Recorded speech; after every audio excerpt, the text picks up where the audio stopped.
The wind that scoured Ash Hollow tasted of rust and distance. It was a late autumn wind, carrying the first real bite of the high country, whipping red dust from the single wide street and pasting it against the unpainted timber of the buildings.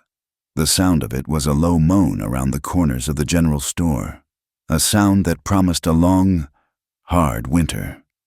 From far to the east, a train whistle cried out, thin and lonely, a reminder that there was a world beyond this basin of rock and struggling enterprise, a world that had forgotten places like Ash Hollow.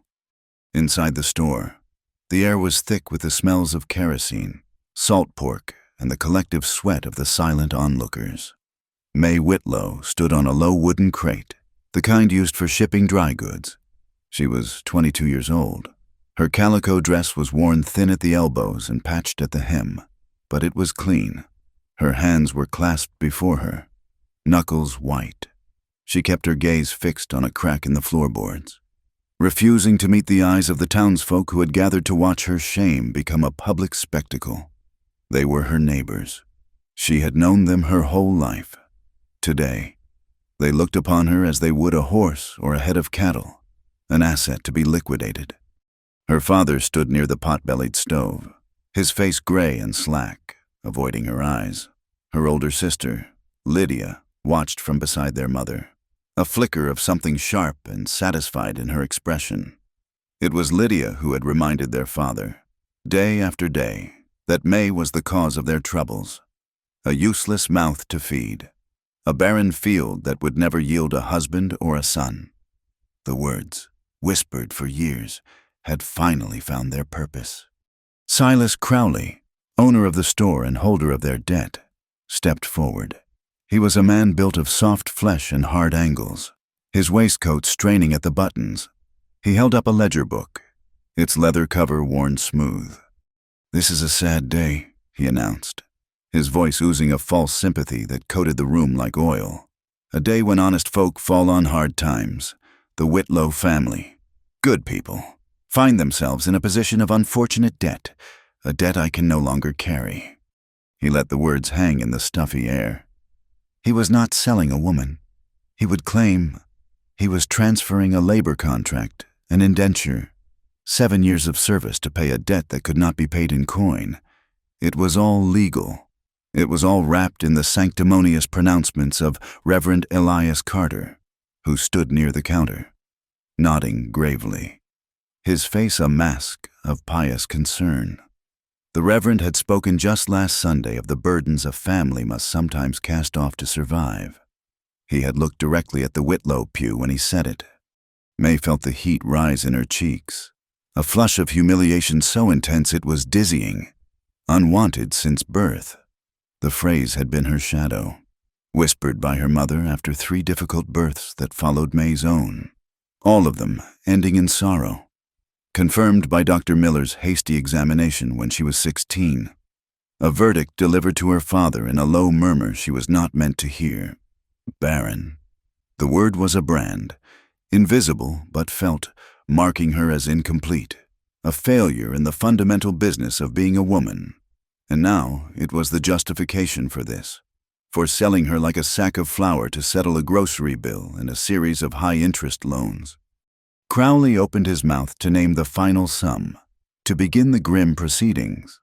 When the door to the store creaked open, the wind swirled in, bringing a fresh cloud of red dust and a man who seemed to command the space he occupied without making a sound. He was tall, dressed in a plain but well-made coat, his boots clean despite the street. His face was weathered by sun and wind, etched with lines that spoke of hardship but not defeat. There was a stillness about him, an economy of motion that made the fidgeting of the other men in the room seem foolish. This was Cassian Beaumont. His name was a quiet power in this territory. The Beaumont Cattle Company was a sprawling empire of grass and beef, and while his father had built a fortune on railroad ties and steel, Cass had built his on the unforgiving land itself. He did not look at May.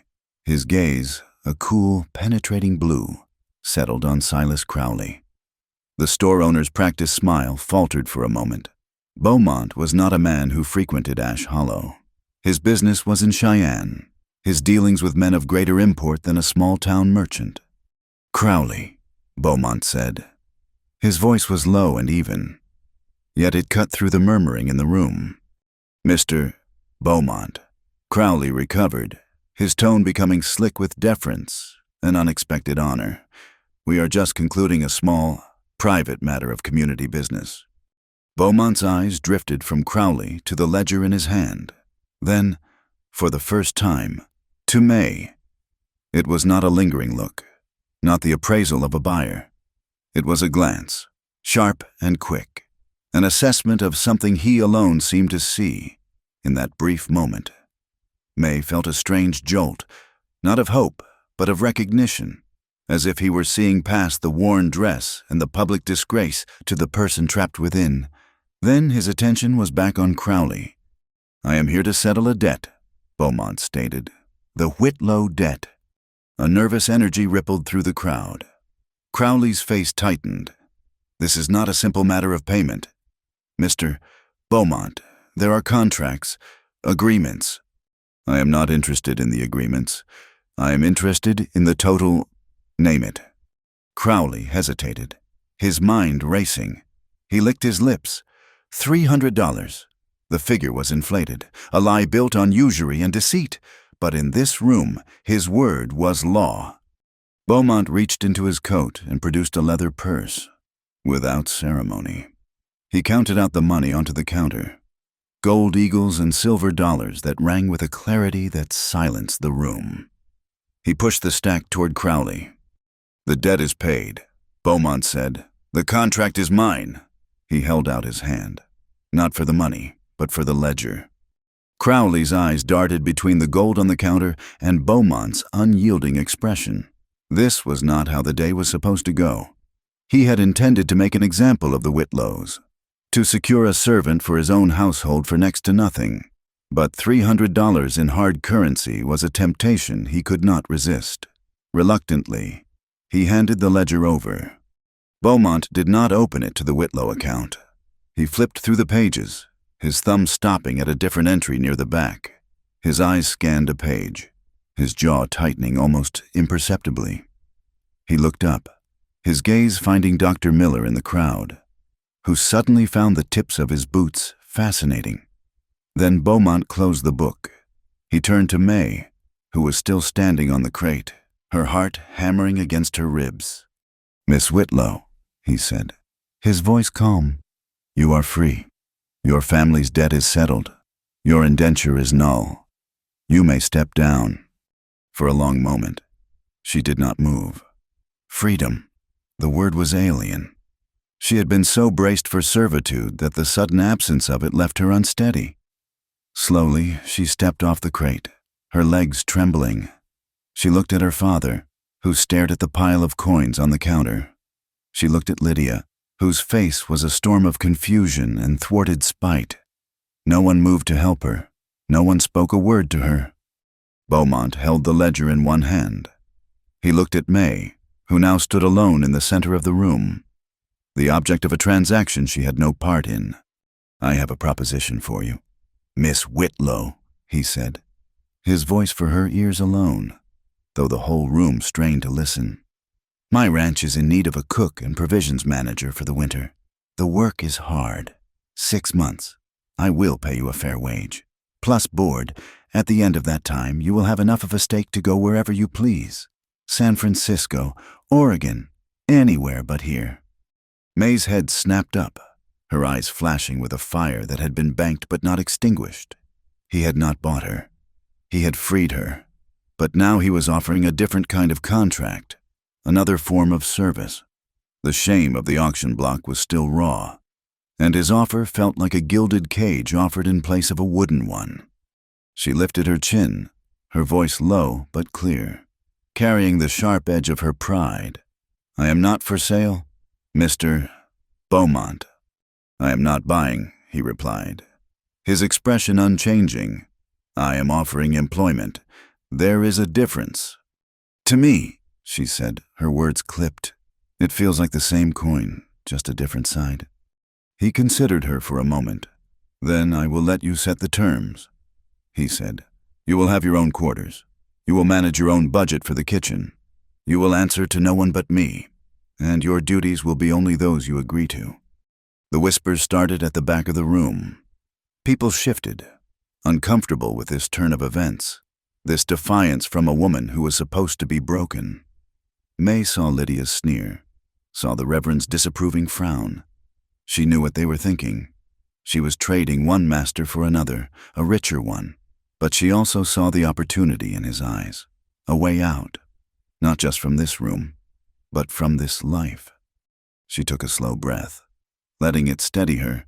"All right," she said, "I will accept your offer. On one condition." "Name it." She met his gaze directly, holding it, forcing him to see her not as a debt, not as a contract, but as a person.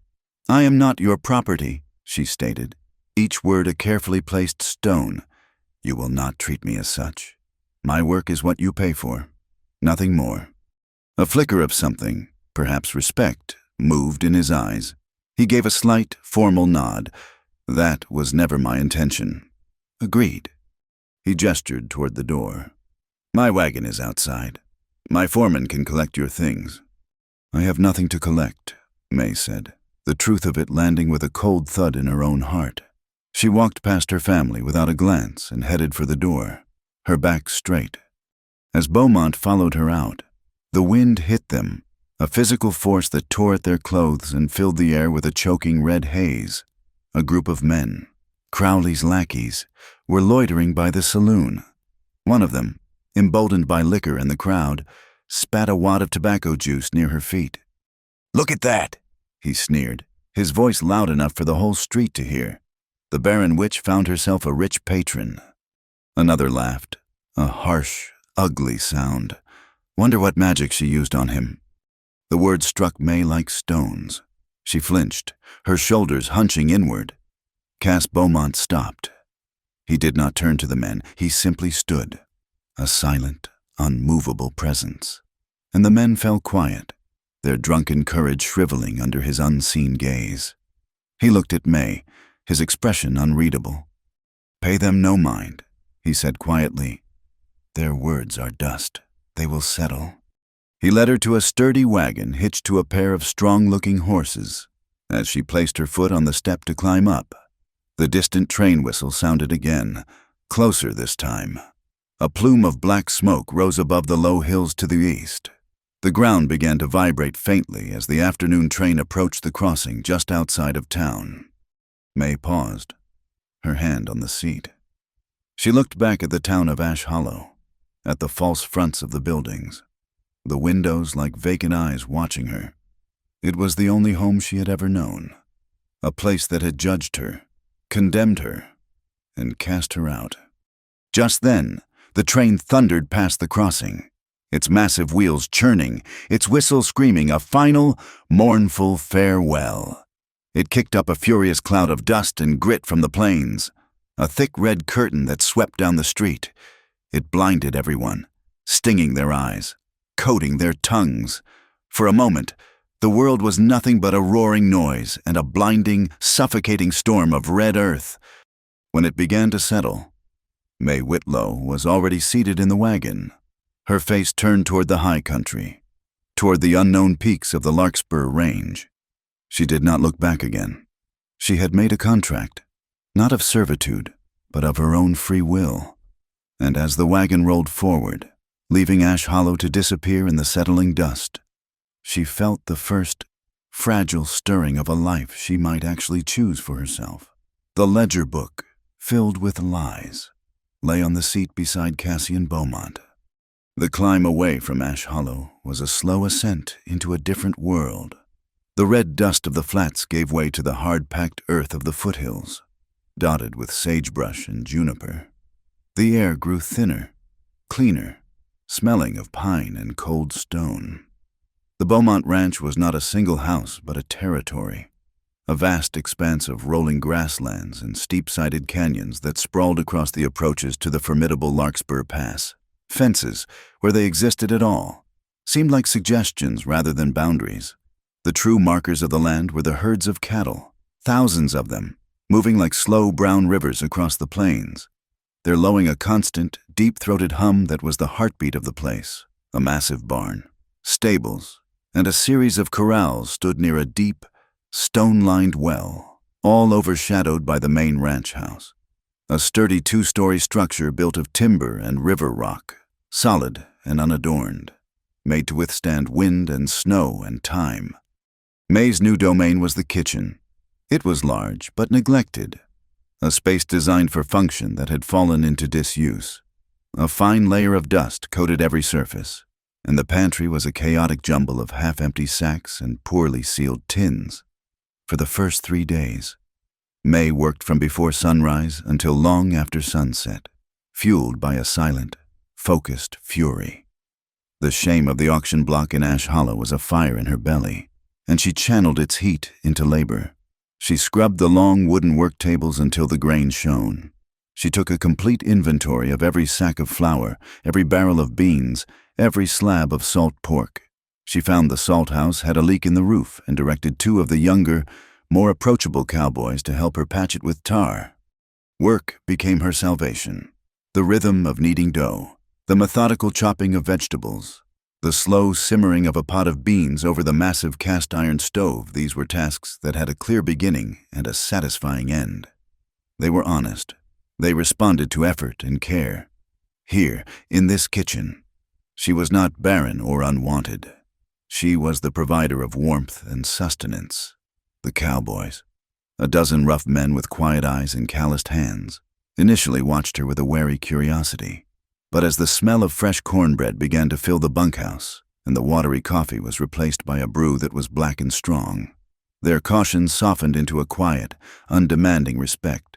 They spoke little to her, but they started taking their hats off when they came to the back door for their plates, and one of them left a small bundle of late-blooming wildflowers on the porch for her. Cassian Beaumont was a man of even fewer words than his men. He was a constant presence, his days spent on horseback, a distant figure moving against the vast landscape. He ate his meals with the crew, taking the same food from the same pot, his silence a comfortable authority rather than a threat. He observed everything. May learned this quickly. He noticed the patched roof on the salt house, the reorganized pantry, the way the men seemed to linger a little longer over their dinners. He said nothing of it directly to her, but one afternoon he left a new, sharp set of kitchen knives on the table for her, their steel gleaming, their wooden handles smooth and balanced. It was his form of acknowledgement. One evening, as May was wiping down the tables, she saw him standing on the porch, staring west at a bank of bruised purple clouds gathering over the highest peaks of the pass. The wind was picking up, rattling the window panes. "A storm is brewing," she said, her voice sounding loud in the quiet kitchen. He did not turn. He just watched the sky. "Up here," he said, his voice a low rumble. "The storm arrives before we have a name for it." His words seemed to hold a deeper meaning, a truth about the unforgiving nature of this place. Here, you did not predict trouble, you endured it. The storm that came was not of wind and rain, but of its opposite. The sky remained a hard, brilliant blue, but the days grew colder and the nights brought a deep, killing frost. The smaller streams that fed the main creek began to dry up, and the grass in the pastures turned brittle and yellow. An early drought had settled its grip on the high country. The cattle, their hides stretched tight over their ribs, grew restless, their lowing turning from a hum to a pained, thirsty cry. The men's faces grew tight with worry. Water was life, and theirs was running out. May watched them. She listened to their terse conversations. They spoke of driving the herds to lower pastures, a long and risky endeavor that could weaken the cattle before the winter snows arrived.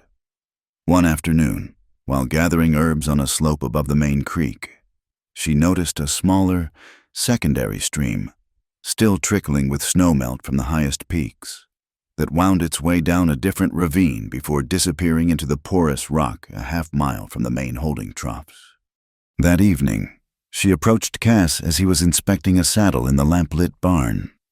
She hesitated at the door, feeling the old familiar fear of speaking up, of being dismissed. He looked up, his expression patient. "What is it, Miss Whitlow?" "I saw another stream," she said, her words coming out in a rush. "Up on the North Ridge. It is small, but it is still running. If you were to build a temporary dam, just with rocks and mud, you might be able to divert it. It could be channeled down the draw toward the main troughs." He stopped his work, listening intently. The foreman and 2 other hands who were nearby paused to listen as well. Their expressions were skeptical. A woman, the new cook, telling them how to manage water. Cass walked to the barn door and stared out into the darkness. In the direction she had pointed, he was silent for a long time. "It is a long way," he said finally, "and the ground is mostly rock." "But the draw is there," May insisted, emboldened by the fact he had not dismissed her outright. It would follow the natural path. It might be enough. He looked from the dark hills back to her face, his gaze searching, and then he gave a single, decisive nod. "We will try it at first light." The next day, a team of 10 men, with Cass working alongside them, hauled rocks and dug into the hard earth. May, her kitchen duties done, brought them water and food.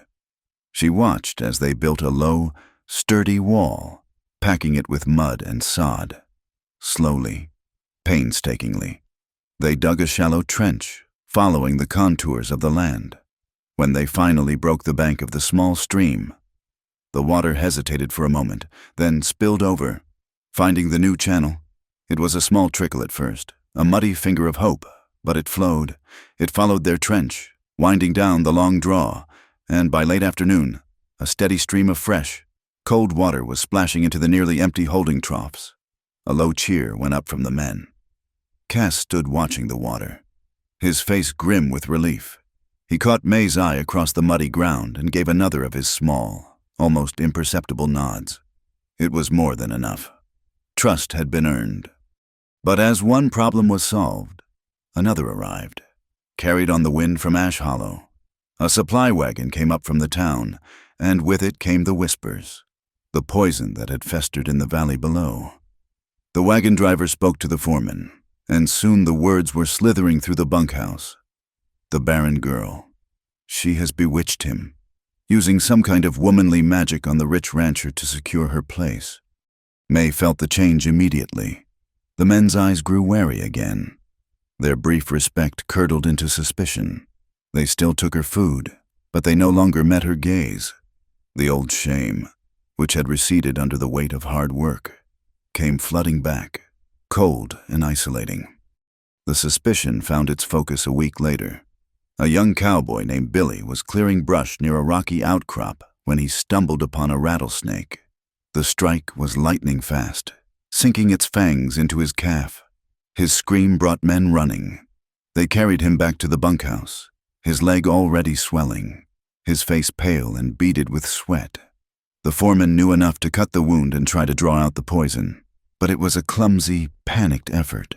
Billy's breathing was becoming shallow. May ran to the small shed where she kept her herbs, her heart pounding. She remembered the days spent with Nana Gray Elk, a wise old native woman who lived alone in the high passes and who had sometimes traded knowledge for flour and salt. Nana had shown her the plants, the poultices, the remedies the land provided. She grabbed a handful of dried leaves and a specific root, crushing them together with a rock. Pushing her way through the anxious cowboys crowded around the bunk, she knelt by Billy's side. They tried to stop her. "What are you doing?" the foreman demanded. "That is foolishness." "Let me help," she pleaded, her voice tight with urgency. "There is no time to fetch a doctor." She applied the poultice to the angry, swollen wound, the scent of the herbs filling the small room. She recalled Nana's instructions, a low chant of words spoken in a language she did not understand, but a process she had memorized. She did what she had been taught to do to help with the poison. It was a desperate, frightening procedure, and the men watched in horrified silence. For a long time, nothing happened. Billy's skin grew colder. Then, slowly, almost miraculously, a touch of color returned to his lips. His breathing deepened, becoming more regular. By nightfall, the swelling had begun to recede. He was weak, but he was alive. She had saved him. But when she looked up at the faces of the men surrounding her, she did not see gratitude. She saw fear. She had used knowledge they did not understand, methods that belonged to the wild mountains and its native people. The whispers that had started as rumor now solidified into a dark conviction. The barren woman was not just bewitching. She was a witch. Cass had been out on the range and returned late that night. He found May alone in the kitchen, scrubbing a pot with a vengeance that went far beyond cleaning. He did not ask what happened. He already knew. The whole ranch was buzzing with it. He walked to the stove and poured himself a cup of coffee. He stood there, his back to her, the silence stretching between them. May's hands were raw, her knuckles bleeding, but she kept scrubbing. "You saved the boy's life," he said at last, his voice quiet. Her scrubbing faltered. She stopped, her shoulders slumping. "They think I am a witch," she whispered, the words tasting like ash. He turned to face her then, his expression serious in the flickering lamplight. "I do not care what they think," he said. "I care about what is true. You saved him. That is the only truth that matters on this ranch." He was not just giving an order. He was making a stand. He was listening not to the fear and superstition of the men, but to the evidence of his own eyes. He was seeing her, not the rumors that clung to her like burrs. May looked down at her raw hands, then up at him. She was still an outsider, still marked by a past she could not outrun, but in this harsh, unforgiving place, under the gaze of this quiet, difficult man, she was no longer just defending herself. She was taking charge of the fire, of the water, of life itself. And for the first time since leaving Ash Hollow, she felt the solid ground of her own worth beneath her feet. The kitchen was warm. The fire in the hearth burned steadily, a small, defiant light against the growing darkness outside. The first snows of winter did not arrive with gentle grace. They came with violence. One afternoon, the sky, which had been a placid, hazy gray, turned the color of lead. A profound silence fell over the high pastures, a hush so deep it felt like the world was holding its breath. Cassian Beaumont, who was riding the upper range with May to check on a small herd they had moved to a sheltered canyon, reined in his horse. He lifted his face to the sky, sniffing the air. It smelled of iron and ice. "We have to move them," he said, his voice flat and urgent. "Now. The line cabin on the pass. It is our only chance." The first flakes were huge and wet, melting as they touched the ground. But within minutes, they became a hard, driving sleet, and then a blinding wall of white. The temperature plummeted. The wind, which had been a whisper, rose to a mournful howl, and then a full-throated shriek that tore at them, stinging their exposed skin with ice crystals. The world dissolved. There was no sky, no ground, only the swirling, roaring chaos of the blizzard. The cattle, bawling in terror, huddled together, their backs to the wind. Getting them to the cabin was a brutal, primal struggle. It was less a drive and more a slow, desperate battle against the storm's fury. Cass rode at the head, a dark shape barely visible, his shoulders hunched against the onslaught. May rode flank, her borrowed oilskin coat whipped tight against her, her face numb with cold. She could not feel her feet in the stirrups. The cabin, a small, dark smudge against the whiteness, appeared with a suddenness that felt like a miracle.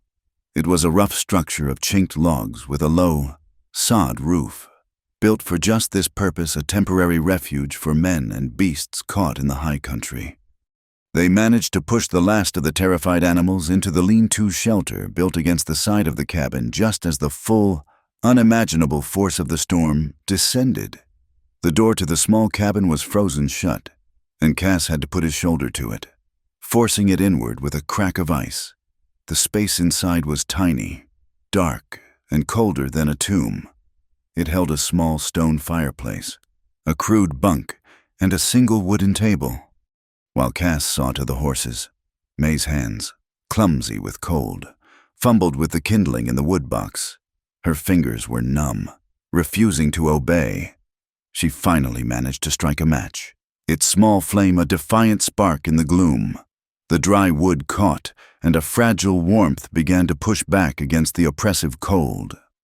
When Cass came back in, shaking a thick layer of snow from his coat, the room was filled with the flickering orange light of the fire. The wind slammed against the cabin, and the log walls groaned in protest. From far off, carried on the gale, came the long, hungry cry of a wolf pack. He did not say a word, just moved to the fireplace to warm his hands. The storm had stripped them of all pretense, of the careful distance they maintained as employer and employee. Here, on this mountain, they were just two people, trapped and trying to survive. He found an old coffee pot and a tin of grounds on a shelf. Using melted snow from a bucket near the door, he set it on the grate to boil. The rich, bitter smell of the coffee soon filled the small space, a scent of civilization in the heart of the wilderness. He poured the steaming black liquid into 2 tin cups and handed one to her. May wrapped her frozen fingers around the hot metal, the warmth a painful, welcome shock. They sat at the small table, the storm roaring outside, the fire crackling inside. The silence between them was not awkward, but heavy with the weight of the moment. "You are not afraid," he said. It was a statement, not a question. She looked into the flames, watching them dance. Being afraid does not stop the snow from falling. It was the kind of plain, hard wisdom the West taught. He seemed to accept it. She traced a circle on the dusty table with her finger. "They called me unwanted since I was born," she said, her voice so quiet he had to lean in to hear her over the wind. "My mother nearly died having me. The 2 babies after me did not live. The doctor told my father I had exhausted all the good luck in the family womb, that my own was likely a barren patch of ground." She said the words without self-pity, a simple recitation of a truth that had shaped her entire life. It explained the auction block, her sister's cruelty, her own fierce, defensive pride. Cass was silent for a long time, staring into his cup. The firelight carved deep shadows on his face, making him look older, harder. "I had a wife," he said finally, his voice rough. "Her name was Sarah. We had a son. We were living in a small settlement back east while my father was building the railroad line through Kansas. A fever came through the camp. It took them both in the same week. The house got too quiet after that. That is when I came out here. The land does not make promises, so it cannot break them." May looked at him, truly seeing for the first time the source of the profound sadness that lived deep in his eyes. He was a man walled off by grief, terrified of letting anyone close, because closeness led to loss. He was as branded by his past as she was by hers. They were 2 solitudes, sitting together in a storm at the top of the world. The lantern on the table sputtered, its wick drawing oil. It cast a steady, golden glow, a small, persistent circle of light that held the immense, roaring darkness at bay. Cass looked at her, his gaze intense. The light softened the tired lines around her eyes and caught the stray strands of hair that had escaped her braid.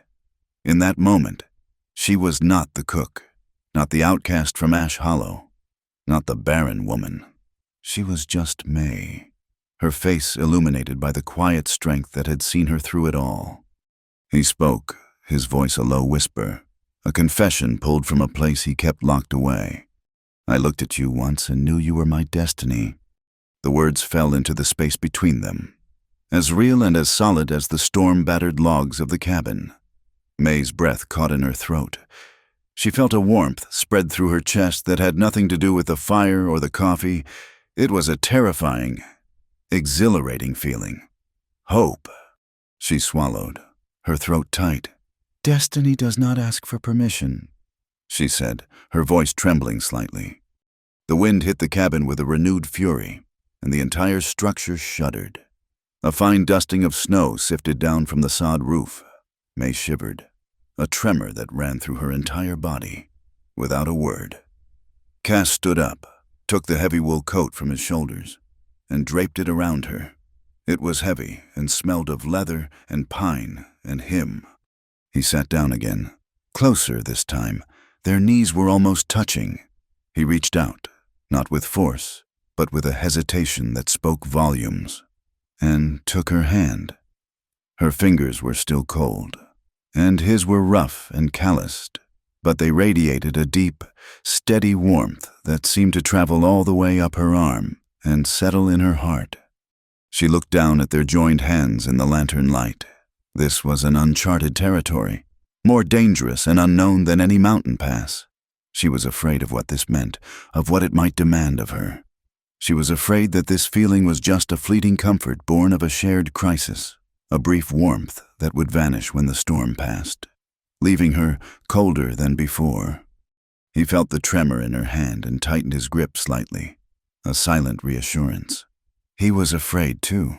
He was terrified of this connection, of the way she looked at him with an understanding that saw past his walls. He feared that to care for her was to invite the same cruel fate that had stolen his first family, to sentence her to the same end. He lifted her hand and gently, almost reverently, brushed his lips against her cold knuckles. Then he leaned in, and his mouth found hers. The kiss was not one of passion, but of a shared, unbearable tenderness. It was hesitant, uncertain, a question and an answer all at once. It was a fragile truce with the ghosts of their pasts, a silent acknowledgement of the profound loneliness each had carried for so long. It tasted of bitter coffee and melting snow. When he pulled back, they simply looked at each other, their breath mingling in the cold air. Outside, the storm shrieked and howled, and the wolves cried out to the unrelenting darkness. But inside the small cabin, by the light of the single, steady lantern, two people held hands, the warmth between them a small but enduring flame against the vast, cold emptiness of the world. They did not speak again for the rest of the night. There were no more words to say. The storm broke just before dawn. The wind died down to a low moan, and a pale, bruised light began to seep through the single small window. The world outside was transformed, buried under a deep, pristine blanket of white. The silence was absolute. As they rode back down the pass later that morning, leading the weary cattle through the deep drifts, the unspoken promise of the night before hung in the cold, clean air between them. Nothing had been settled, and everything had changed. The weeks that followed the storm on Larkspur Pass were a time of quiet change. The unspoken thing that had passed between May and Cass in the line cabin did not vanish in the clear light of day. It settled between them, a fragile, unacknowledged warmth. A new kind of silence grew in its place, no longer a buffer of distance, but a space of shared understanding. He began to seek her out at the end of the long days, not in the busy kitchen, but on the porch, where they would watch the last light bleed from the sky, a comfortable quiet between them that said more than words ever could. The men on the ranch, seeing the shift in their boss, left a respectful space around them. The whispers about witchcraft had not disappeared, but they had been quieted by the memory of Billy's saved life and the undeniable success of the diverted stream. Then, one morning, the smell of sizzling salt pork, a scent that had always meant comfort and the start of a new day, turned her stomach. A wave of nausea, sudden and violent, sent her stumbling out the back door, her body retching with an awful emptiness. She blamed it on bad water, on exhaustion. But it happened again the next morning, and the morning after that. A deep, bone-wearying fatigue settled over her, a weariness that had nothing to do with her long hours of work. And with the sickness came a terrifying, impossible thought, a whisper of a hope so dangerous she hardly dared to form the words in her own mind. She began to count the days, her hands trembling as she marked a hidden calendar on the back of a pantry shelf. The numbers did not lie. The truth came to her not as a joyful revelation, but as a seismic shock that shattered the very foundations of her world. The shame of a lifetime, the brand of barren that had been seared into her soul. had been built on a lie. She was not a field of useless rock. She was carrying a child. The initial wave of disbelief was so strong it left her breathless. It was followed by a surge of pure, unadulterated joy that made her want to laugh and weep at the same time. Life. A new life was growing inside her. A miracle sprung from a place that had been condemned as desolate. But hard on the heels of that joy came a cold, sharp spike of fear. This child, this impossible miracle, would be born into a world that had already judged its mother. That evening, she found Cass in the barn, mending a bridle by the light of a single lantern. The familiar, comforting smells of hay and leather did little to calm the frantic beating of her heart. She stood in the doorway until he looked up, his hand stilling on the leather strap. He saw the expression on her face and put the bridle aside, his full attention on her. "May," he said, his voice low, "what is it?" She walked toward him, the lantern light casting long, dancing shadows around them. She could not find the right words, so she simply stood before him, took his large, calloused hand, and placed it on her flat stomach. He stilled, his brow furrowed in confusion. He looked from her face down to his hand, and then back to her face again. And then he understood. A cascade of emotions washed over his features. First, a flash of pure, uncomprehending shock. Then, a slow dawning wonder that widened his eyes. A smile, the first genuine, unguarded smile she had ever seen from him, began to form on his lips. It was a look of such profound happiness it took her breath away. But then, just as quickly, the light in his eyes was extinguished, replaced by the old, familiar shadow of fear. The ghost of his past, of Sarah and his son, rose between them. The happiness was real, but the terror was deeper, an older and more powerful force. He pulled his hand back as if he had been burned. Howie whispered, the single word laden with a lifetime of grief. "I do not know," she answered, her own voice a whisper. "I was told my whole life this could never happen." He turned away from her, running a hand through his hair, pacing the length of the barn like a caged animal. The joy was a fragile, terrifying thing, a flickering candle in the face of a gale. To love was to lose. To create life was to invite death. This was the brutal lesson his past had taught him, and he could not unlearn it. He finally stopped and faced her, his expression a mask of grim resolve. "We will tell no one," he said, his voice flat, devoid of the earlier joy. "Not a soul. Not until it is safe. We will protect this child." Down in Ash Hollow, the poison was already seeping back into the soil. The story of the miraculous recovery of the cowboy Billy had traveled from the ranch. But in the telling, it had twisted and darkened. It was no longer a story of healing, but of unnatural power. In his general store, Silas Crowley fanned the flames of suspicion. He spoke in low tones to his customers about dark forces and unnatural bargains. Reverend Elias Carter, from his pulpit, delivered sermons on the dangers of temptation in the wilderness, of women who strayed from the righteous path and consorted with unknown powers. The fire needed fuel, and May's sister Lydia provided it. One afternoon, clutching a worn, folded piece of paper, she sat with a group of the town's most devout women. Her eyes were wide with a practiced look of sorrow and concern. "It is Dr. Miller's own diagnosis, from when she was a girl," Lydia said, her voice a stage whisper of false pity. "He wrote it himself. Barren, it is unnatural. What is happening up on that mountain? My poor sister must have made some terrible bargain to have done what she did." She passed the paper around. The signature at the bottom was a confident scrawl, the medical terms clinical and damning. The women clucked their tongues, shaking their heads. The story spread like a contagion. The barren witch of the Beaumont Ranch was not just practicing herbal remedies. She was trafficking in the blackest of arts. The talk grew darker, more dangerous. The whispers turned to demands. A judgment must be made. An evil must be rooted out before it could spread. One evening, a lone rider spurred his horse hard up the trail to the ranch. It was Deputy Finch. his young face grim and set. He found Cass by the corrals. "I am here on official business," he announced loudly for the benefit of any watching eyes, handing Cass a paper about stray cattle. But his next words were a low, urgent murmur. "They have lost their minds down there.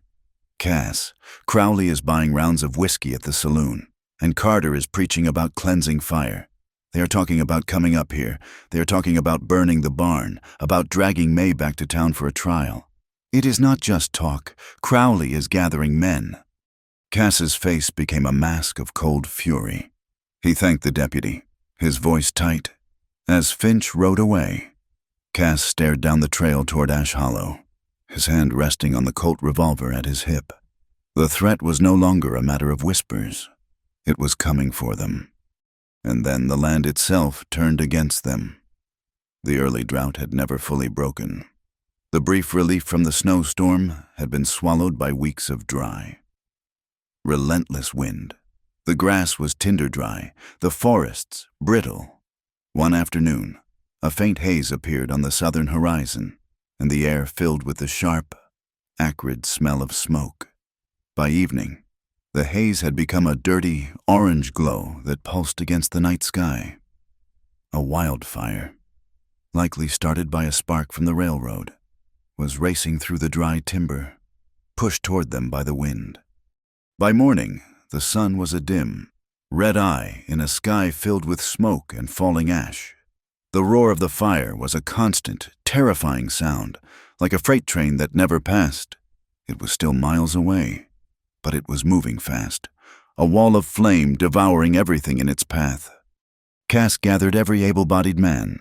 Their task was grim and almost hopeless to create a firebreak, a wide scar of cleared earth that the fire, hopefully, could not jump. If they failed, the ranch, the thousands of cattle, everything he had built, would be consumed. As the men grabbed shovels, axes, and saws, May came out of the house. Her face was pale, but her eyes were clear and determined. She had a wet bandana tied over her nose and mouth and was carrying a heavy shovel. The foreman, a grizzled man named Jeb, tried to stop her. "This is no place for you, miss. Go back to the house." May looked past him to Cass. "I can work," she said, her voice muffled by the cloth. "I will not hide while my home is burning." Cass looked at her, at the shovel held tight in her hands, at the unyielding set of her jaw. He saw not a fragile, pregnant woman, but a partner, a fighter. He gave a sharp nod. "Let her work." "Jeb." The work was brutal, punishing. The heat was a physical blow, the air thick with choking smoke. Ash rained down, coating their skin and burning their eyes. May worked alongside the men, her shovel rising and falling in a steady, relentless rhythm. She dug into the hard, dry earth, tearing out sagebrush and grass, her muscles screaming in protest, her lungs burning with every breath. The cowboys, who had watched her with suspicion for weeks, now watched her with a dawning, grudging respect. She did not complain. She did not falter. She just worked, her small frame powered by a will of iron. They worked for hours, a desperate, soot-blackened crew, racing against the approaching inferno. The fire was a living beast now, roaring and crackling, sending showers of embers high into the smoky sky. At last, the break was done, a wide, raw wound in the earth separating the ranch from the advancing flames. They could do nothing more but retreat to the ranch house and pray it was enough. They watched as the wall of fire hit the break. It raged and leaped, a furious, hungry thing, throwing tongues of flame across the cleared ground. For a terrible, long moment, it seemed it would jump the gap. A stand of pines on their side of the break exploded into a torch, but the fire break held. The main force of the fire was checked, and with no more fuel, it began to burn itself out along the line they had carved. Exhausted, filthy, and sore, they had saved the ranch. The cattle were safe. That night, May stood on the porch, looking out at the blackened, smoking landscape. The air still stank of smoke, but the immediate danger had passed. Cass came and stood beside her. He reached out and gently brushed a smudge of soot from her cheek. "You saved them," he said, his voice raw with exhaustion and emotion. "You saved this place." May placed a hand protectively over her belly, a gesture that was now becoming second nature. The small, secret life within her felt impossibly precious, a flicker of hope in a world that seemed determined to burn. "We saved it," she corrected him softly. "All of us." In her, life was stirring in a place once deemed barren. On the land, they had beaten back the flames of destruction. It was a small, hard-won victory. But as she looked south, toward the distant, unseen lights of Ash Hollow, she knew the other fire, the one fueled by hatred and fear, was still burning. And it was still coming for them. The smoke lingered in the air for days, a hazy reminder of the fire they had fought and won. The victory, however, felt incomplete. A temporary truce in a larger war. The blackened earth of the firebreak was a stark line drawn against the wilderness. But May knew the more dangerous threat, the one that smoldered in the hearts of men, remained untouched. The fear that had driven them to dig in sweat was replaced by a cold, simmering dread of what was to come from Ash Hollow. She felt it in the uneasy quiet of the ranch, in the way the cowboys watched the southern trail. She found Cass one evening by the corral, his gaze fixed on the distant horizon as if he could will the threat to reveal itself. He was a man coiled tight, his protective instincts honed to a razor's edge. He had posted quiet sentries on the ridges and had taken to wearing his gun belt at all times. He turned as she approached, the worry in his eyes softening slightly when he saw her. "They will not set foot on this land, May," he said, his voice a low promise. "I will not let them." "I know you will not," she answered, her voice steady. "But hiding up here, waiting for them to come, feels like a different kind of cage. The whispers followed me from that town. Cass, the lies, they are a debt I still owe, and I cannot pay it from here." He misunderstood her, his jaw tightening. "You owe them nothing? I settled your debt." "Not that one," she said, placing a hand on his arm. "The one they placed on my name, on my soul. I need to go back. I need to face them. I have to be the one to close that door, or I will spend the rest of my life looking over my shoulder, waiting for it to blow open." The immediate, instinctive answer was in his eyes before he spoke it. "No, it is too dangerous. I forbid it." The word hung in the air between them, sharp and cold. May did not flinch. She simply met his gaze, her own clear and unyielding. "You promised," she said softly. "In the general store. You promised I was not your property.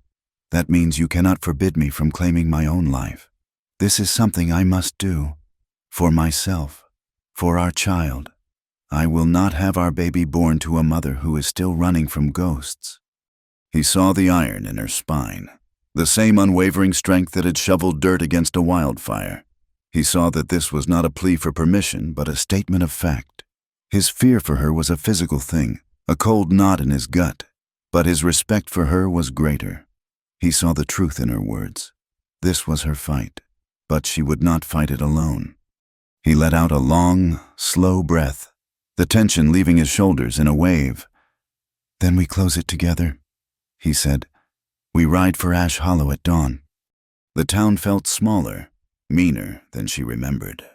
As they rode down the single dusty street, windows seemed to watch them. Doors seemed to close. The air was thick with a silent, simmering judgment. They hitched their horses in front of the town hall, a small, clapboard building that also served as the sheriff's office. A crowd had already begun to gather in the square, drawn by the news of their arrival, which had spread through the town like a grass fire. She saw her sister, Lydia, standing near the front, her face a mask of vindictive piety. She saw Silas Crowley on the steps of his store, a smug, proprietary smile on his lips. And she saw Reverend Elias Carter, his Bible clutched in his hand like a weapon, positioning himself on the top step of the town hall. The county commissioner, a man with shifty eyes and a paunch that spoke of many free meals at Crowley's expense, stood beside him. Carter raised his hands for silence, his voice booming across the square, a practiced instrument of moral authority. "We are gathered here today," he began, "because a shadow has fallen upon our community, a taint that has crept up from the wilderness, a power that is not of God, that works its unnatural ways among us." He pointed a trembling finger at May.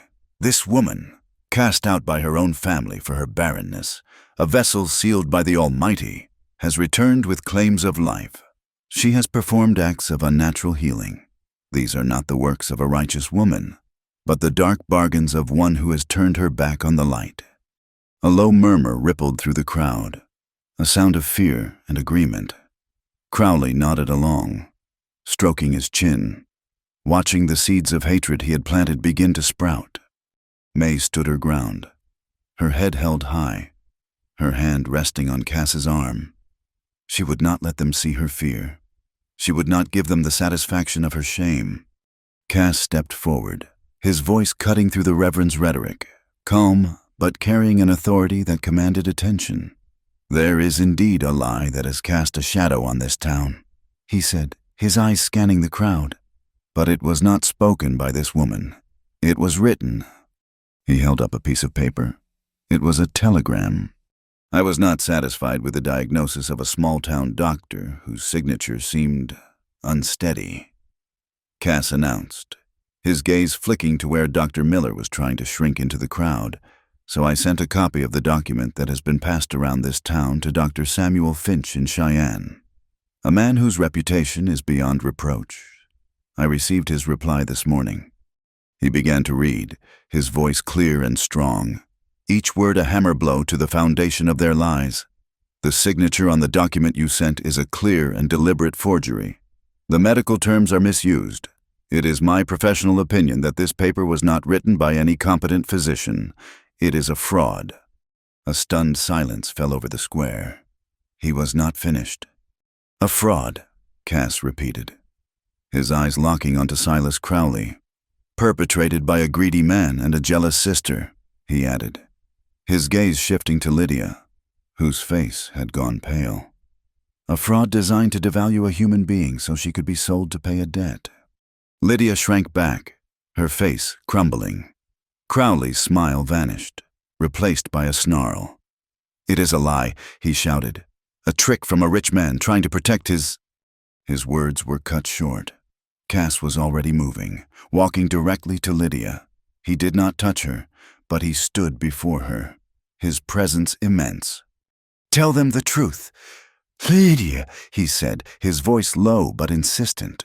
"Tell them how Crowley promised to forgive your family's entire debt if you helped him create that document. Tell them how he coached you on what to say." Lydia began to sob, a wretched, broken sound. She looked from Cass's unyielding face to Crowley's murderous glare, and her courage failed her. I do not know what you are talking about," she wailed, turning and fleeing into the crowd. The spell was broken. The mob's certainty had been shattered, replaced by confusion and doubt. People began to look at each other, then at Crowley and Carter, with anew questioning eyes. The commissioner began to sweat, wiping his brow with a handkerchief. The power had shifted. Cass turned to May. "Let us go home," he said quietly. He had won. He had cleared her name with the truth. They mounted their horses and began the ride back toward the high country, the silence of the stunned town behind them. They had ridden for perhaps an hour, the trail narrowing as it entered a rocky canyon carved by an ancient river.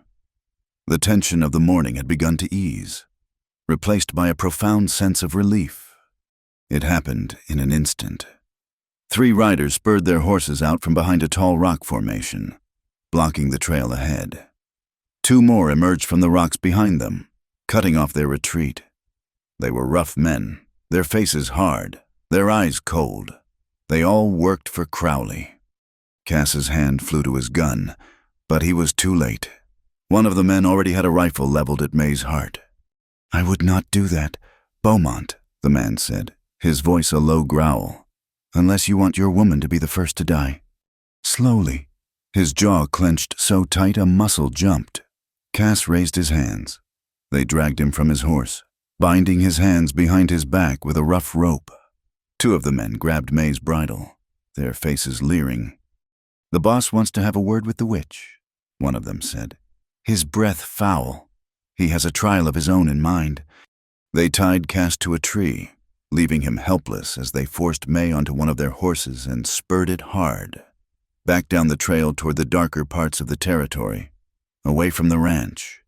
Cass roared her name, struggling against the ropes until they cut into his wrists, but they were already gone, their laughter echoing off the canyon walls. He fought against the bonds for what felt like an eternity, his mind a storm of rage and terror. Just as his strength was beginning to fail, he heard the sound of a single horse, ridden hard up the trail. Deputy Finch appeared, his face white with alarm. He had seen the riders leaving town, and his gut had told him something was wrong. He leaped from his horse and cut Cass free. "Which way?" the deputy asked, his own gun already in his hand. Cass was already on his horse, his face a granite mask of fury. "They are heading east, into the Badlands." They rode like madmen, their horses' hooves striking sparks from the rocky trail. Cass's mind was a maelstrom of fear, but beneath it was a single, clear thought. He was not just chasing her captors. He was following May. He knew her. He knew she would not be helpless. She would be thinking, fighting, looking for a way. Meanwhile, May was being pushed along a narrow, treacherous path. Her hands were tied in front of her, the rope chafing her wrists. She did not weep or plead. She watched. She listened. She noted every turn in the trail, the position of the sun, the shape of the rock formations. Her mind was cold and clear. She was no longer the girl on the auction block.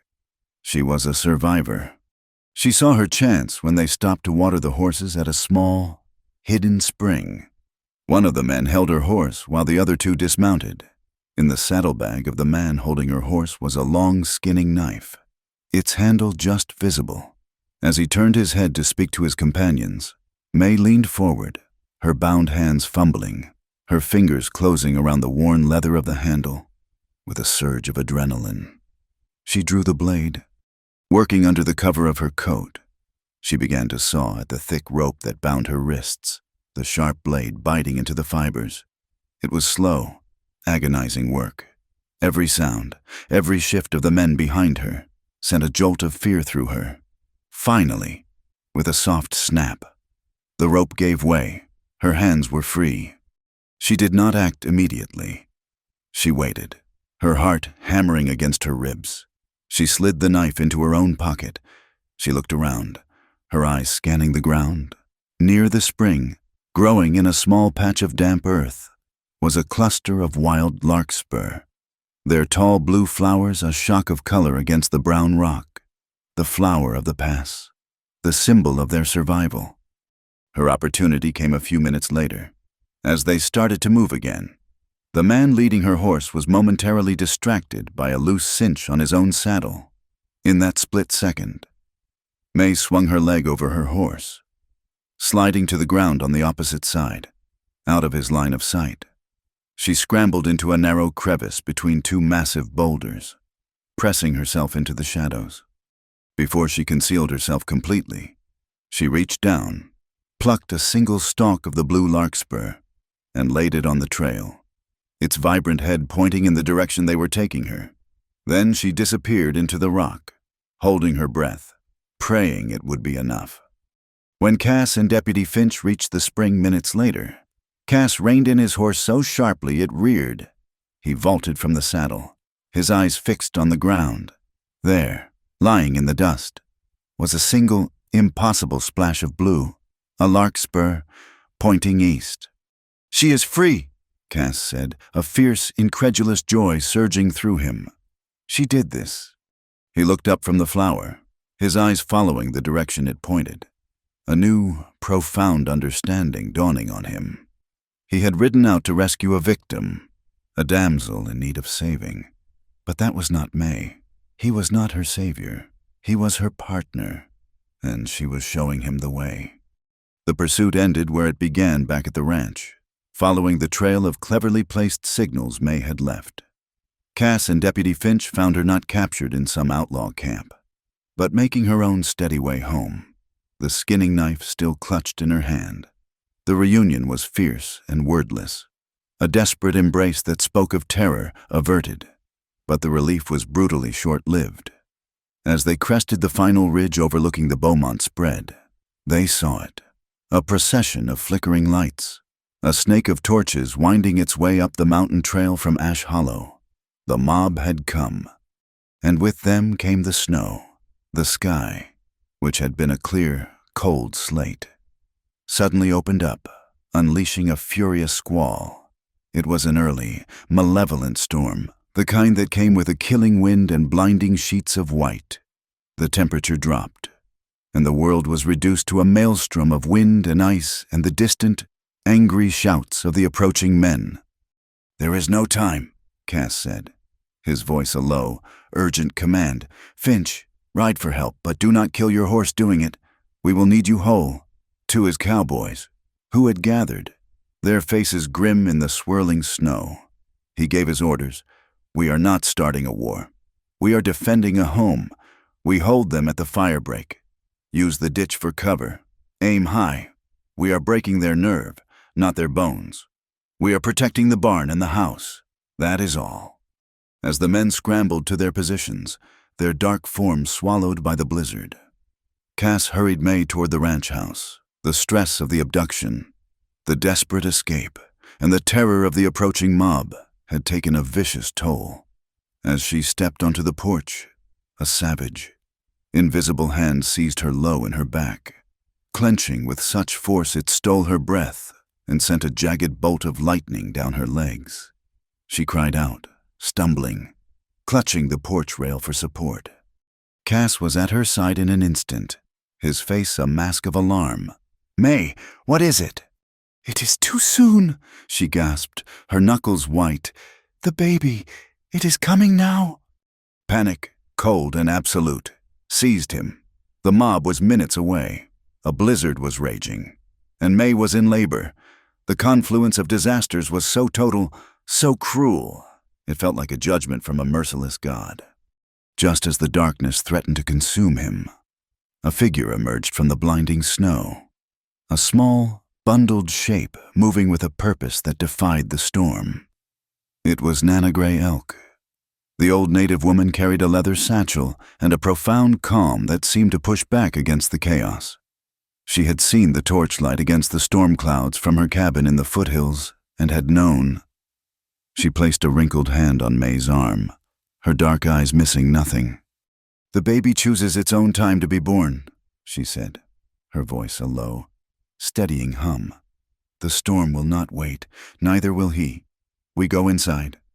Two wars began at once, fought in parallel under the same groaning roof. Outside, in the screaming wind and driving snow, Cass and his men took their positions along the firebreak ditch. The mob surged forward, a shapeless mass of shadows and torches, their yells whipped away by the gale. At their head was Reverend Carter, his face contorted in a mask of righteous fury, his voice a raw shriek against the storm. "Purge the unclean," he bellowed. "Cast out the darkness. The Lord demands a cleansing fire." A volley of shots erupted from the mob, wild and unaimed. A bullet splintered the top rail of the corral fence. In response, Cass fired his rifle into the air. The crack of the heavy-caliber weapon was a sharp, authoritative sound that momentarily sobered the attackers. They faltered, their drunken courage wavering in the face of a disciplined, unseen defense. Inside, the ranch house kitchen had been transformed into a birthing room. Nana Gray Elk moved with quiet efficiency, boiling water on the big stove until the air was thick with steam, crushing herbs in a stone bowl, their pungent, earthy scent filling the room. She spoke to May in a low, crooning voice, a mix of her native tongue and simple English, her words a calming balm against the waves of pain. "Breathe with the mountain, little one," she murmured. "Do not fight the strength. Let it move through you." A torch arced through the air, landing on the dry roof of the stables. Flames began to lick at the shingles. their orange glow a terrifying sight against the white snow. While two of his men laid down covering fire, Cass scrambled onto the roof, beating at the flames with a wet saddle blanket, the heat scorching his face, the smoke choking him.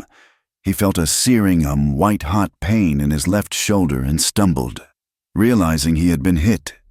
A bullet had torn a shallow furrow through the muscle, the pain a savage, insistent fire. Gritting his teeth, he beat out the last of the flames and slid back down into the ditch, his arm hanging limp and useless at his side. In the kitchen, May cried out, her body arching in agony. The pain was a relentless, tearing thing, an overwhelming force that threatened to pull her under. "He is strong. This one," Nana Grey Elk said, wiping May's brow with a cool, damp cloth. "He fights to be born, just as his father fights the storm outside. You must be strong for them both." The fight at the firebreak devolved into a brutal stalemate. The mob, fueled by Crowley's whiskey and Carter's rhetoric, would surge forward, only to be driven back by the disciplined warning shots from the ditch. A young man, barely a boy, who had been swept up in the frenzy, slipped on an icy patch of ground at the edge of the ditch and tumbled in, landing with a cry of pain. His leg twisted beneath him. He lay helpless, his face a mask of terror, caught between the two opposing forces. Cass, his shoulder throbbing, raised his rifle to cover his men, but then a voice, strained but clear, called out from a cracked open window of the ranch house. It was May. "Cass, pull him out." He hesitated, looking from the terrified boy to the line of men with guns. "Do not let this night kill the human part of us." "Two," she cried, her voice ending in a gasp of pain. He understood. He lowered his rifle and hollered to the men across the ditch. "Hold your fire, we are pulling the boy out." Under the astonished eyes of the mob, Cass climbed out of the ditch, his wounded arm making the movement clumsy, and helped one of his cowboys lift the crying young man and push him back toward his own side. For a long moment, no one moved. The act of simple, unexpected decency was more disarming than any volley of gunfire. A seed of doubt had been planted in the heart of their righteous fury. A new sound then pierced the howl of the storm. It was not a gunshot, not a man's yell, not the roar of the wind. It was a thin, reedy cry, a sound of such impossible vitality and raw, new life that it seemed to cut through the very fabric of the night. It was the first cry of a newborn child. Inside, Nana Grey Elk held up a small, squirming, perfect baby, a son. May, exhausted but luminous, reached out her arms, tears of relief and overwhelming love streaming down her face. The cry reached the men in the snow. They stopped, their torches sputtering, their guns held loosely at their sides. The sound of new life was a profound and unassailable rebuke to their mission of hate and destruction. They looked at one another, their faces uncertain in the flickering light. The madness of the moment suddenly shattered by the sacred sound of a baby's cry. They were no longer a righteous mob. They were just cold, tired men standing in a blizzard, far from their own homes.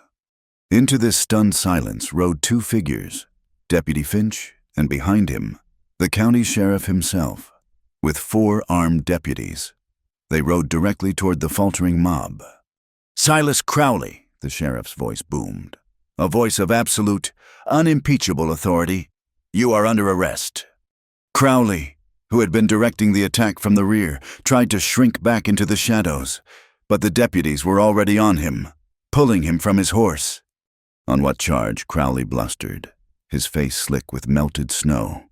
On the charge of conspiracy, incitement to riot, and the forgery of a medical document, the sheriff answered, holding up the telegram from Cheyenne in a ledger book.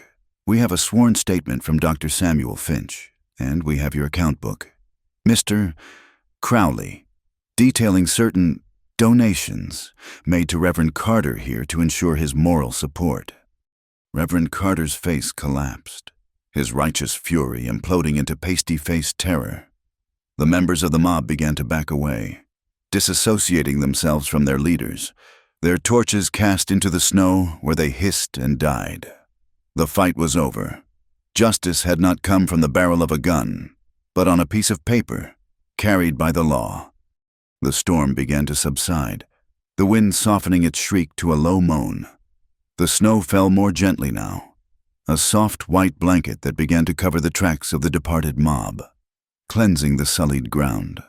The world grew quiet, the only sounds the tired breathing of the men and the gentle murmur of the wind, and from the warm, golden light of the ranch house window, there came, again, the cry of a newborn child, a sound of grace and beginning, a promise of a new day breaking on the other side of the long, white night. The dawn that broke over the Larkspur Range was pristine and utterly silent. A deep, immaculate blanket of snow covered everything, smoothing the harsh angles of the land, burying the soot of the fire and the ugly tracks of the mob under a mantle of pure white. The world felt new, washed clean.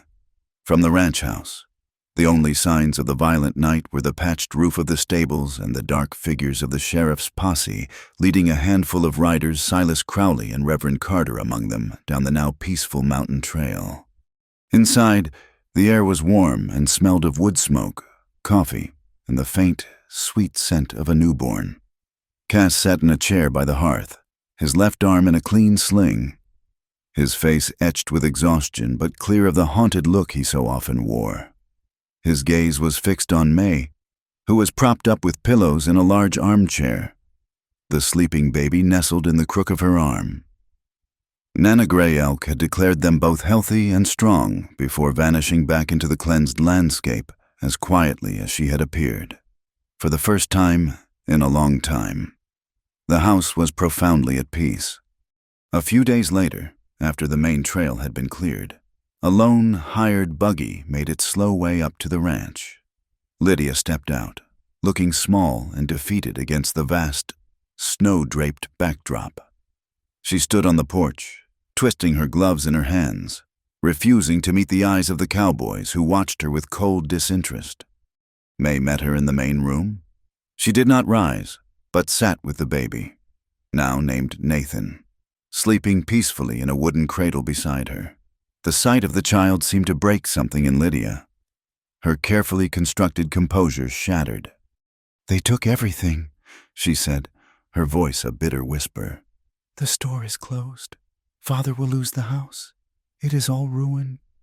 She looked at May, her eyes swimming with a mixture of self-pity and a desperate, clawing need. "I'm sorry, May. I never meant for it to go so far. For men to get hurt. I was just angry." May looked at her sister, the source of so much of her life's pain, and felt not the hot sting of rage she might have expected, but a great, weary emptiness. She had carried the weight of Lydia's jealousy, her resentment, her constant little cruelties, for as long as she could remember. Now, that weight was simply gone. She rocked the cradle gently with her foot.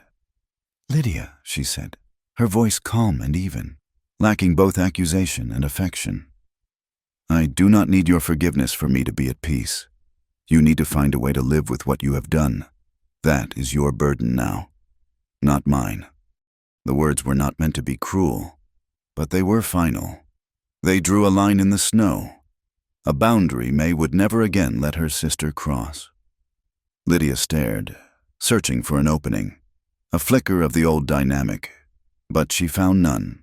She was looking at a stranger. Without another word, she turned and walked away, a solitary figure retreating back to a life of ruins she had helped to build.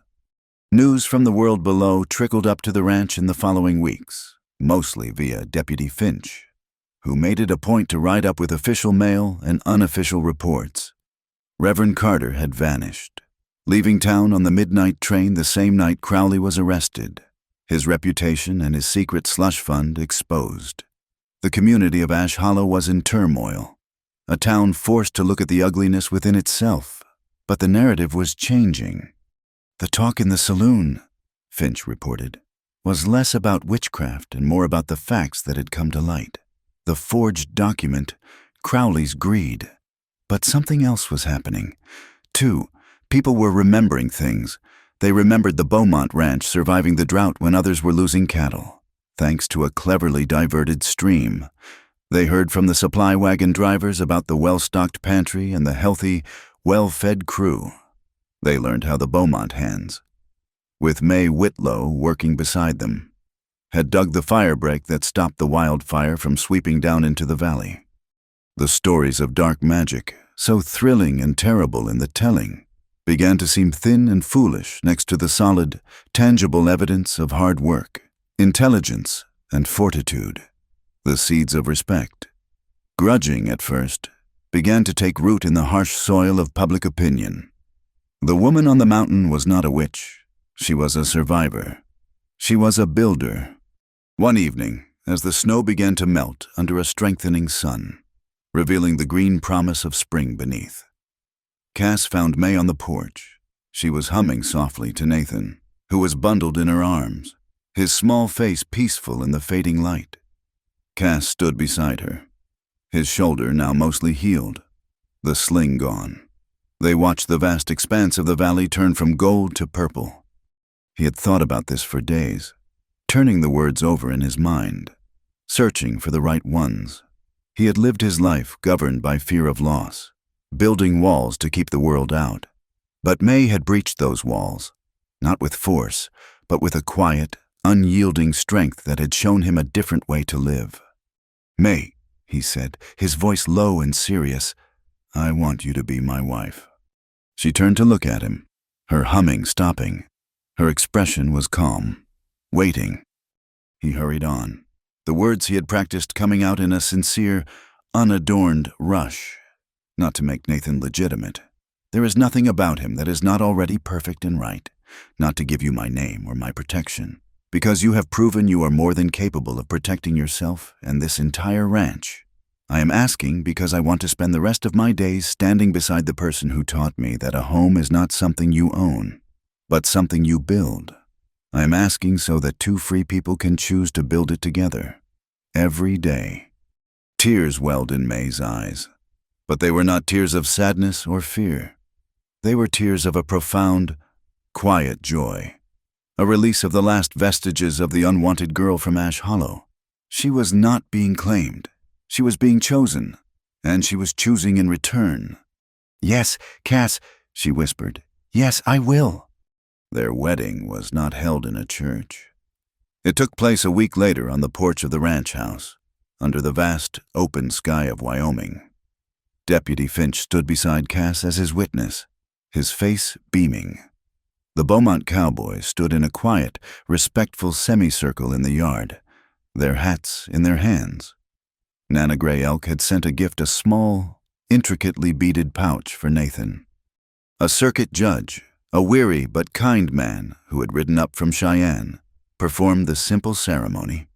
May wore a plain blue dress, the one she had sewn for herself after arriving at the ranch. In her hair, she wore a simple, beautiful wreath woven from the stems and vibrant blue flowers of the wild larkspur, the flower of the pass, the blossom that had guided Cass to her. The plant that was known to be both beautiful and poisonous had been detoxified. It was no longer a symbol of rumor or danger, but of their survival, their resilience, and the wild, unexpected beauty of the life they had chosen. As the judge pronounced them man and wife, Cass did not kiss her with a triumphant passion. He gently touched her cheek, his thumb tracing the line of her jaw, a look of quiet wonder in his eyes. He was a man who had been given a second chance at life, at love, and he intended to honor it with a reverence that went deeper than words. The cowboys let out a low, respectful cheer. From the cradle just inside the open door, Nathan Beaumont let out a small cry, as if to add his own small voice to the proceeding. The family was whole. The home was secure. The years that followed fell into a rhythm, not of survival, but of life. The seasons turned, each one leaving the Beaumont Ranch richer, not just in cattle, but in a deep and abiding peace. The scars on the land from the Great Fire had faded. covered now by a resilient carpet of new grass and wildflowers. The snows of winter still came, but they were no longer a threat to be feared, merely a time for drawing close to the hearth, for the quiet mending of harnesses and the telling of stories. 4 years after the night of the blizzard, a small girl with her father's serious blue eyes and her mother's determined chin ran laughing along the bank of the irrigation ditch. Her name was Hope, and her world was one of sunshine and the steady, reassuring gurgle of water flowing where it was needed. Her older brother, Nathan, a sturdy boy of 5, followed at a more deliberate pace, his brow furrowed in concentration as he tried to sail a boat made of bark and a single feather. The ditch, May's first true contribution to the ranch, had become the children's favorite playground, its life-giving water a source of endless delight. The ranch itself had transformed.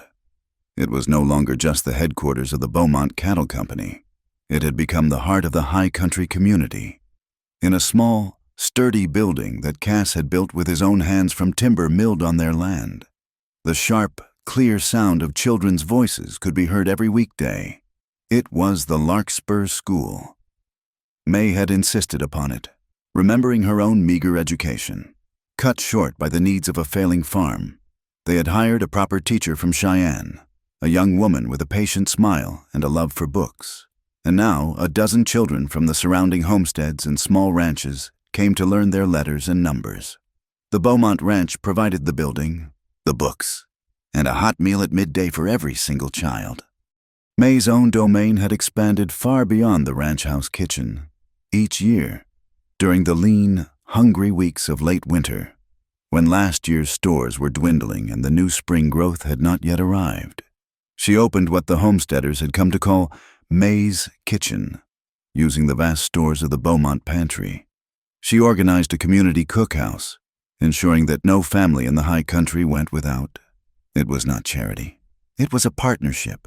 Women brought what they could, a few precious jars of preserved berries, a string of dried onions, and worked alongside May, sharing recipes and worries, their collective labor creating not just meals, but a bond of mutual reliance that was stronger than any fence. The woman once sold to settle a grocery bill was now the one who ensured no one else would ever face such a desperate choice. One sun-drenched afternoon in early summer, Cass rode up to the small rock and sod dam at the head of the diversion stream. He had a freshly planed board of pine under his arm and a hammer in his saddlebag. He worked for an hour, carefully setting a post and nailing the sign to it, making sure it was level and strong, able to withstand the high country winds. May, with Hope riding on her hip and Nathan holding her hand, had walked up to meet him. She read the words he had carefully burned into the wood. The letters were plain and clear, as honest as the man who had made them. Good soil remembers kindness. She looked from the sign to the life-giving water, then to the man standing beside her. The soil he meant was not just the earth beneath their feet. It was the wounded, disregarded ground of a human heart, a place that had been declared barren but, when tended with a quiet act of decency, had brought forth an abundance she could never have imagined. She leaned her head against his good shoulder, the one that bore no scar, and felt a sense of peace so complete it was like the deep, silent blue of the mountain sky.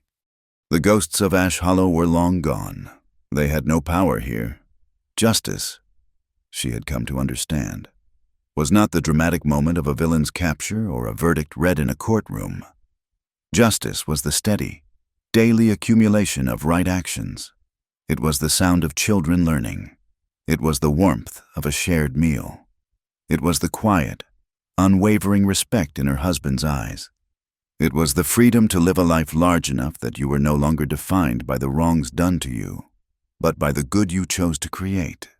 That evening, they sat together on the porch, the three of them, watching the last of the sun's fire paint the clouds above the western peaks. Nathan was asleep in his father's lap, exhausted from a day of adventure. Hope was a warm, breathing weight in May's arms, her small fingers curled around one of her mother's. The air was cool and smelled of pine and damp earth, a gentle breeze, born on the highest, snow-capped slopes of the Larkspur Range, drifted down through the canyons and rustled the leaves of the aspen trees near the house. It carried the faint, sweet scent of the wild larkspur flowers that now grew in scattered, brilliant blue clusters all over the ranch. The wind seemed to carry their own quiet laughter, the soft murmur of their voices, and the peaceful, rhythmic breathing of their children, lifting the sounds and weaving them into the great, ancient silence of the mountains. The towering peak of Larkspur, which had once been a symbol of hardship and isolation, now seemed like a guardian, a great stone sentinel watching over the small, warm light of the home they had built at its feet.